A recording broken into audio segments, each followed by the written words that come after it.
It's free black nigga, huh?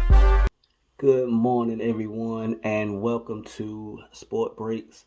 I am your host, Dante Washington, aka Coach Peanut, welcoming you to another episode of Sport Breaks. And before we even get started, let's go ahead and subscribe to the channel.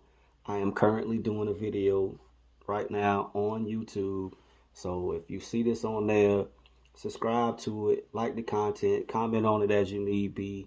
And again, it's free. Subscribe to it, definitely like it. I will also be doing a live stream podcast on Spotify or wherever you get your podcasting from. So make sure you subscribe to Sport Breaks on Spotify. Again, that will be a live broadcast today, this Sunday at 11 a.m. Eastern Standard Time. I will be doing a live NFL broadcast. So again, subscribe to that on Spotify. Wherever you see Sport Breaks at, I am on there all across your social media accounts. Again, YouTube, X, Instagram, I am on there. So make sure you subscribe, support the channel, support the up and coming thing, and again, join the conversation. All right. Boom. Let's get started. Yesterday, college football world was flipped upside down. All the way upside down. A lot of games got played. A lot of great games were played. Looking down at my notes, four games either went to overtime or went to last play finishes, like walk-off fashion. They scored with 1 second left, a field goal with 2 or 3 seconds left. It was an exciting day for college football, for football in general, but definitely for the college ranks.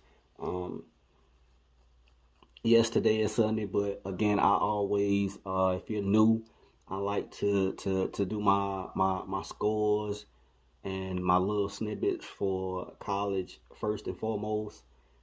Again, I will be going live at 11 a.m. on Spotify today with my NFL preview. That will also be a recording. So again, prepare yourself for it, all right? With no further ado, let's dive straight in. Michigan played Rutgers at home. Jim Harbaugh came back from his suspension. A lot of experts said this game would be close, but it was not at all. The number 2 Michigan Wolverines beat the Rutgers Scarlet Knights 31-7. Cincinnati hosted the Oklahoma Sooners, who were ranked 16th in the country. Oklahoma came away with the win 20-6. Clemson hosted FSU, the 4th ranked Seminoles came to town. As you know, I am from South Carolina, pinpoint Lake City. So I rep everything in South Carolina. I don't care if it's Coastal Carolina, the Tigers, the Gamecocks, Wofford, Charleston Southern, USC Sumter. I don't care if it's in South Carolina. I'm repping it. I am a Gamecock at heart.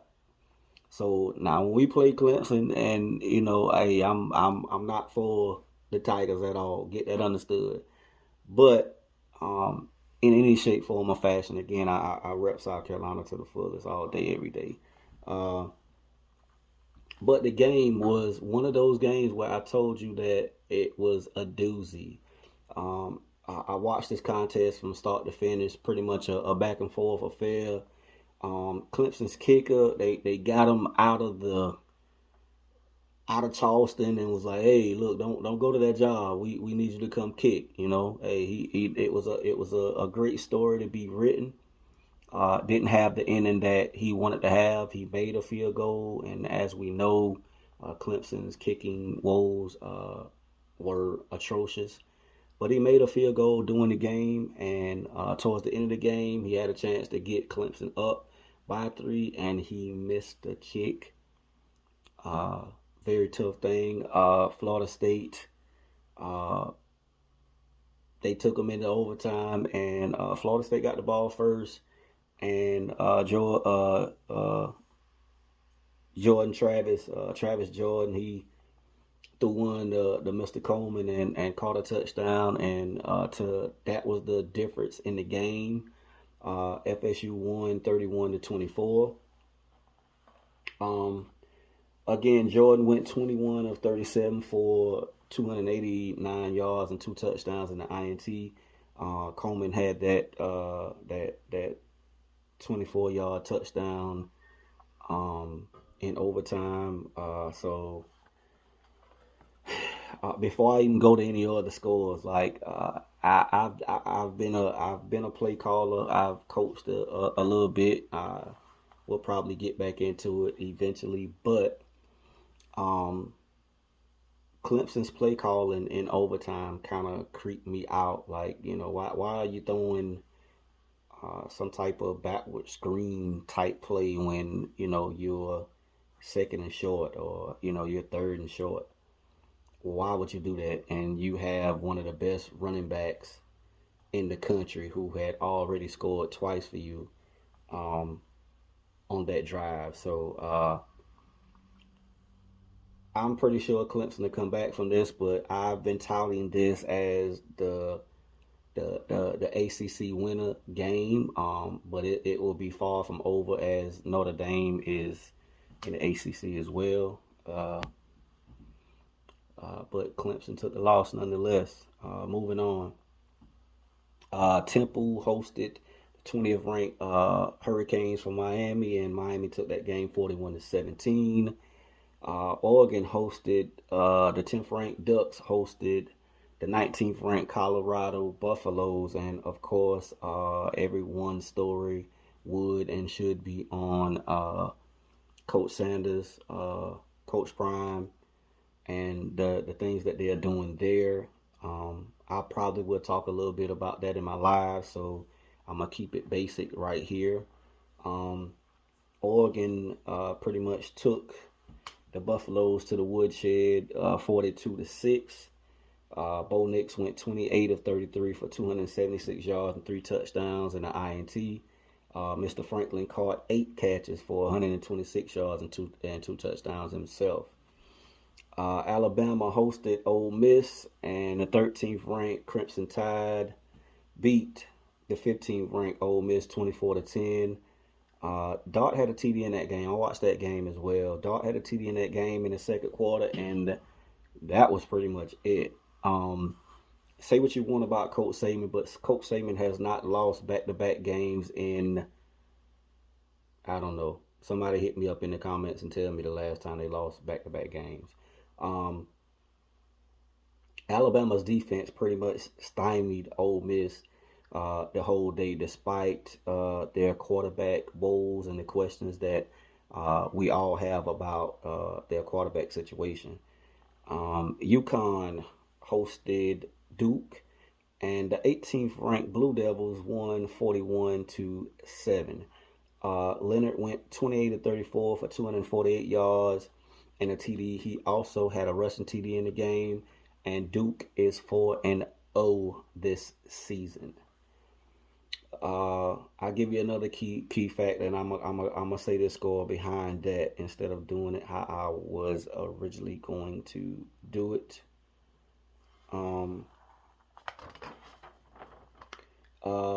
The Pittsburgh Panthers hosted the UNC Tar Heels, and the Tar Heels won 41-24. Mr. May went 20 of 30 for 296 yards and a touchdown. Jones had 6 catches for 177 yards. That is the first time. This is the first time in history that Duke and North Carolina are both 4-0 at this point of a football season. So that is going to be a big matchup going forward, that they both continue to win. Utah hosted the 22nd ranked UCLA Bruins. The 11th ranked Utah Utes beat UCLA 14-7. Defensive struggle in that game, but Utah came with the got away with the victory. The 23rd ranked Volunteers from Tennessee hosted the UTSA, University of Tennessee San Antonio, 45-14. The Vols won it. Florida, the 25th ranked Gators hosted Charlotte. Florida won 22-7. 12th ranked LSU and Arkansas played a doozy. This is another one of those games where once I looked at the score and I looked at the highlights, I was like, wow. Back and forth affair. Arkansas led 13-10 at halftime. And it was just crazy that Daniels led the drive that put them in position to kick the field goal to win the game. LSU ultimately won it 34-31. They had some chances to put it in touchdown wise, but they ended up kicking the field goal. JT Daniels went 20 of 29 for 320 yards, 4 touchdowns, and an INT. As I said, Ramos, I hope I'm pronouncing his name right, Ramos. He kicked the game-winning field goal for LSU with 5 seconds left. In the losing effort, Jefferson he went 21 for 31, 289 yards, 3 touchdowns, an INT himself. Haas caught 6 passes for 116 yards and 2 TDs in the losing effort. And Thomas Jr. had 5 catches for 133 yards and 2 touchdowns for LSU. The 21st ranked Washington State played Oregon State, and another one of these games that a lot of scoring, a lot of defense, and a lot of hurt hearts at the end of the game. Washington State took the game 38-35. Ward went 28 of 34 for 404 yards and 4 touchdowns. Fenwich, he had 11 catches for 101 yards and 3 touchdowns for Oregon State. Oregon State put up 3 touchdowns in the fourth quarter to get within 3, but they could not prevail. They had a drive going and they fumbled the ball, and Washington State recovered it and ran the clock out. Baylor hosted the 3rd-ranked Texas Longhorns. Texas won that game 38-6. 7th-ranked Penn State had a whiteout last night against the 24th-ranked Iowa Hawkeyes, and it was not even close. It wasn't even a game. Penn State shut out the Hawkeyes 31-0. 9th-ranked Notre Dame hosted the number 6th-ranked Ohio State, and it was a lot of noise being said from Lou Holtz to different people saying that Ohio State was soft and all this other good stuff, and it was madness. But the game, oh my God! If you stayed up to watch it, you got a treat. Ohio State won the game 17-14 as Notre Dame went up 14-10 on a Flores Jr. touchdown. Ohio State drove the almost the length of the field and literally scored a touchdown with 1 second left, or 0 seconds left from what I saw. And basically a walk-off touchdown to win that game 17-14.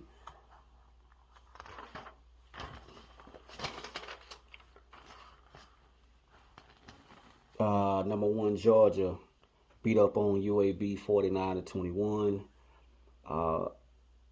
The number 8 ranked Washington Huskies beat up on Cal 59-32. Michael Penix Jr. went 19-25 for 304 yards, 4 touchdowns, and an INT. Polk had 8 catches for 127 yards and 2 touchdowns. And the Arizona State hosted the 5th-ranked USC Trojans, and the Trojans ran it up 42-28 on Arizona State. Last year's Heisman winner Caleb Williams went 20 of 31 for 322 yards and 3 touchdowns. Rice had 7 catches for 133 yards and 2 touchdowns. Like I said, yesterday was a college football's fans' treat. To get that many games, a few early games. You got an early game in Clemson that was overtime win. You got a midday game in LSU and Arkansas to go how it went, and then you had a nightcap where you had a walk-off win by Ohio State over Notre Dame. And then if you was that type of person to stay up late, especially here on the East Coast, to see that Oregon State Washington State game, you got another treat, because a team went up and a team was driving to win, and they fumbled the ball. So a lot of things going on, a lot of good games. So that is our college football score recap for today. Again, I will be going live on Spotify at 11 a.m. Eastern Standard Time with my NFL preview. I probably will speak on the Colorado State, Oregon State thing, because I said a lot was said, and I said a lot as well on X yesterday. So again, subscribe to the channel here on YouTube. I am doing a video right now. It will be up later today. Subscribe on YouTube, Sport Breaks. Subscribe X, Sport Breaks. Subscribe on Instagram, Sport Breaks. Subscribe on LinkedIn as well. I have all the links on the YouTube page, as well as the Spotify page. So wherever you get your podcasting from, wherever you're seeing your videos at, please subscribe. Again, it is free. It will not cost you 1 red cent. So help me build the channel, join the conversation, and as always, if it ain't Sport Breaks, it ain't knowledge world. Peace. Man, Lake Motherfucking City, man. Mr. Lake City, man.